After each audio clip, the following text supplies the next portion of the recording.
I'm the natural person, I'm the living man. For the record, my name is Thomas Styron II. It is not the name you have attached to this case, me. I believe that's a state created entity, Your Honor.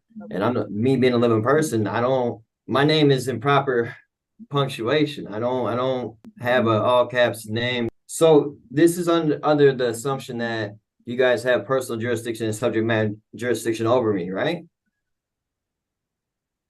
Yes. I'm the natural person. I'm the living man. Oh boy, here we go. The moment he opened his mouth, you could feel where this hearing was headed. Thomas Styron walks in, already convinced he's cracked some secret legal code, that if he just says the right words, the court magically loses authority over him. He insists the name on the docket isn't him. It's some state-created entity. And of course, he throws... Good morning. 14B District Court is now in session. This is Magistrate Hillary Braley presiding. Okay, and I need you unmuted at the jail. There we go. Can I have your name, please? For the record, my name is Thomas Styron II. I'm the natural person, I'm the living man. How we doing today, Miss Braley? We are upright, if nothing else. Great. So, okay.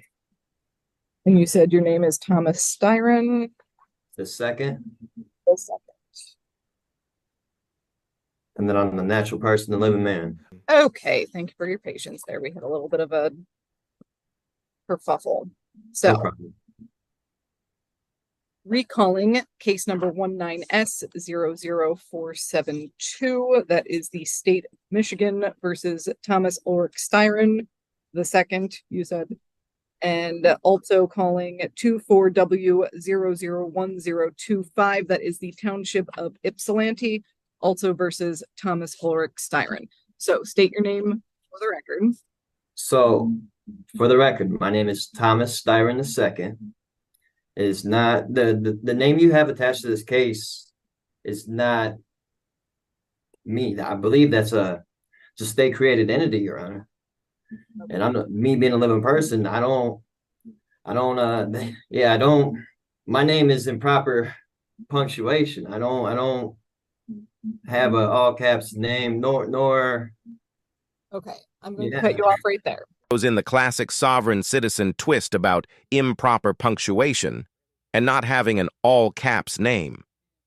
Now, let's be real, if you're going to stand in front of a judge and argue that spelling determines jurisdiction, you'd better have done more research than watching a few YouTube conspiracy videos at 3 in the morning. But this guy, he's winging it, and watching him stumble through personal jurisdiction and subject matter jurisdiction is almost painful. The judge, Magistrate Hillary... Okay. I don't have no. Sorry, I don't have no contracts with the state of Michigan at all. Period. And so I was wondering about personal jurisdiction, subject matter jurisdiction in regards to this. Okay. And you can continue to wonder about those at the moment. What I am doing, you have a show cause hearing on the matter ending in 472, which is the retail fraud charge. I'm showing a balance of $210 on that.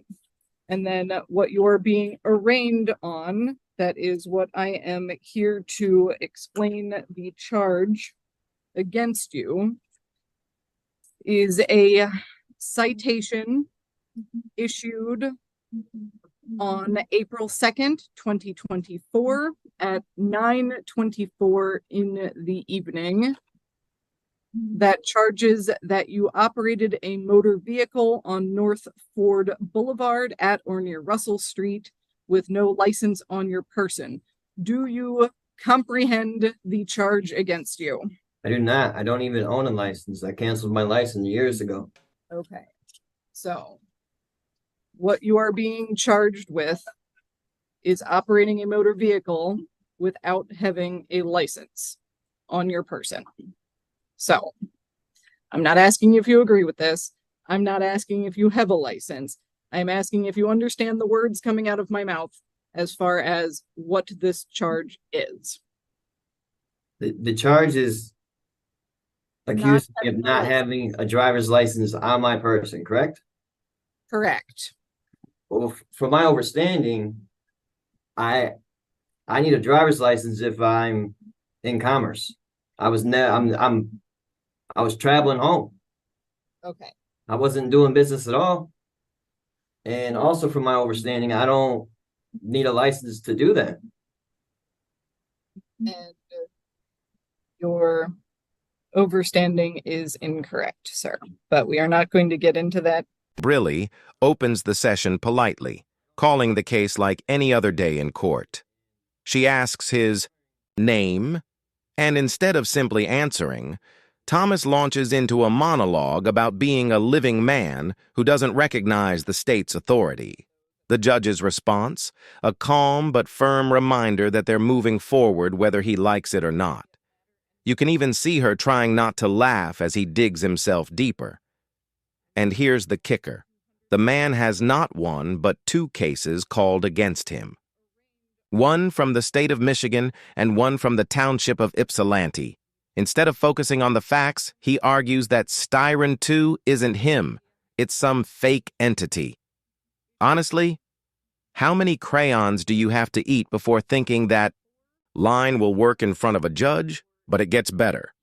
The judge explains that he has a retail fraud case with a balance of two. For now, you are saying that you have understood the words as far as not having a license on your person. It is a misdemeanor charge with a maximum penalty of up to 93 days in jail, a $500 fine with court costs, or both. So this is under the assumption that you guys have personal jurisdiction and subject matter jurisdiction over me, right?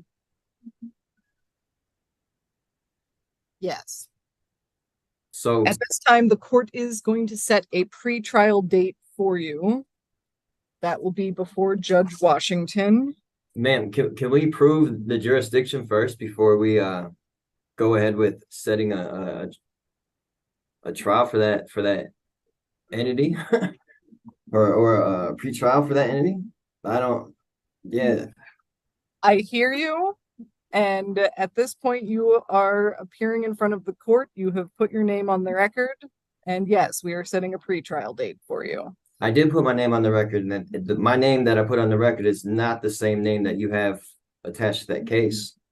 And you can provide documentation of such at your pre-trial date, which is going to be June 26th. So the documentation that I have published, recorded excuse me, sorry. The documentation I have published and recorded on the record, on the state of Michigan record, that says what I just told you, that I'm not who you have, that I'm not the name you have attached to that case, that's I need to bring that with me, is what you're saying? It being already recorded and on the state of Michigan records, not So good enough? whatever documentation you have, Mhm. bring it with you to your pre-trial date. That is what I am telling you, yes. So, and again, that court date, June 26th? Okay, will be June 26th at 9 a.m. before Judge Washington. The court will enter that you are standing mute to all charges at this time. So we're just assuming jurisdiction, though, correct? Yes. How? From my No. understanding, that And has to be proved before we even proceed with anything else. Am I wrong? you are not correct. The court will also set a personal recognizance bond in this matter. Basically, you are promising to show up for that June 24th court date at 9 a.m. over Zoom before Judge Washington, where you will have your pretrial. Okay, so at this point, your hearings are concluded. You are free to stand up and tell the jail that you are finished. So I need to be there under threat, duress, coercion of going to jail? $210, and now a new citation, operating a motor vehicle without a license on his person. Pretty straightforward, right? Not to Thomas. He proudly admits he canceled his license years ago and says he wasn't driving, he was traveling. His words, not mine. Imagine confessing your guilt while trying to prove your innocence. That's exactly what just happened here. And the judge? Stone cold. She doesn't argue. She doesn't debate. She just reminds him the charge carries up to 93 days in jail and a $500 fine. Meanwhile, Thomas sits there trying to twist commerce and travel into a legal defense. He really believes if he says the magic phrase, the court will fold. But trust me, this judge isn't folding. And what she does next completely flips his whole act on its head. At this point, Thomas thinks he's got the judge cornered. He leans in, almost smug, and says, "This is under the assumption you guys have jurisdiction over me, right?" The judge doesn't flinch. Just one word. Yes. And you can see the air rush right out of him, but he doesn't quit. Nope, Thomas doubles down. He asks the court to prove jurisdiction before going forward. You can almost hear the collective groan from everyone in the room because sovereign citizens love this move. They think if they demand proof, the judge has to stop everything. But Judge Briley? Not today. She tells him flat out, "You're here, your name is on the record, and we're moving forward. Period. End of story." Now let's pause here. If you've ever seen a sovereign citizen in action, you know this is their favorite trick. The "I'm not the name on the docket, I'm the living man" routine. They act like the courtroom is some kind of game of Monopoly. Say the right phrase, get out of jail free. But in the real world, judges don't play along. So what does she do? She sets a pre-trial date, June 26th, 9 a.m., before Judge Washington. She tells him he can bring any documentation he claims proves he's not the person listed, and Thomas, still clinging to the script, says, "But I've already filed it with the state of Michigan." The judge doesn't miss a beat. "Bring it with you to pre-trial." Then, she adds another twist, she sets a personal recognizance bond. Translation, he's free to leave as long as he promises to show up for court. And Thomas, he immediately tries to paint himself as a victim. So I have to show up under threat of arrest? Under coercion? This is classic sovereign citizen logic. They want the freedom to ignore the law, but when the law reminds them of consequences, suddenly it's coercion. Let's be honest here. If you don't show up to your own hearing, of course you risk a warrant. That's not coercion, that's common sense. The judge, though, masterclass. She stays calm, keeps her authority, and shuts it down. By the end, she's done entertaining his theories. The session ends, and Thomas is left standing there, still convinced he's uncovered some secret loophole that's going to save him. Spoiler alert, it won't. And honestly, this is exactly how these hearings usually end. The sovereign citizen walks out thinking he won some kind of intellectual battle.